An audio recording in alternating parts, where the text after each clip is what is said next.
Want to avoid the feedback negativity trap with your team?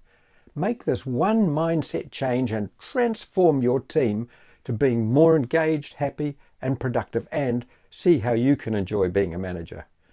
Give me 3 or 4 minutes and I'll show you the action that you can do right now.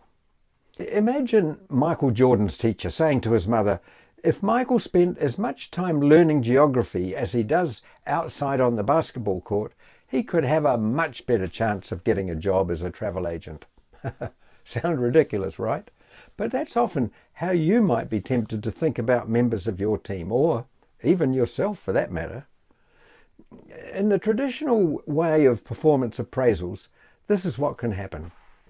Every few months or even annually, you look at how you've gone and where you can improve, and then make a performance improvement plan. Well, that's long gone as an effective way of getting better results, even though many companies insist on still doing it. As a manager, recognize your own drive to get everything perfect or nearly right. You want everybody to be performing at a maximum level. You can get constant improvement, but it takes a lot more than just correcting people's weaknesses. It's not your fault that you might be this way. When you think of growing up as a child, you got a lot of this kind of corrective talk, right? I mean, a child has to learn a whole lot of new things right from scratch. And this gets carried over into other areas like school. I mean, how many of your written reports or parent-teacher conversations would have pointed out what you need to develop more of? Now, this attitude carries over into performance appraisal systems that focus on reaching KPIs and developing competencies. Let's identify the area where you're not so good so we can make those areas better. Now, at times, you do want to have that conversation, especially when the person themselves wants to develop new skills.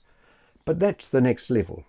You first of all wanted to create a culture that builds people's confidence, that recognizes their strengths and encourages them to trust you more when you do need to correct what they're doing.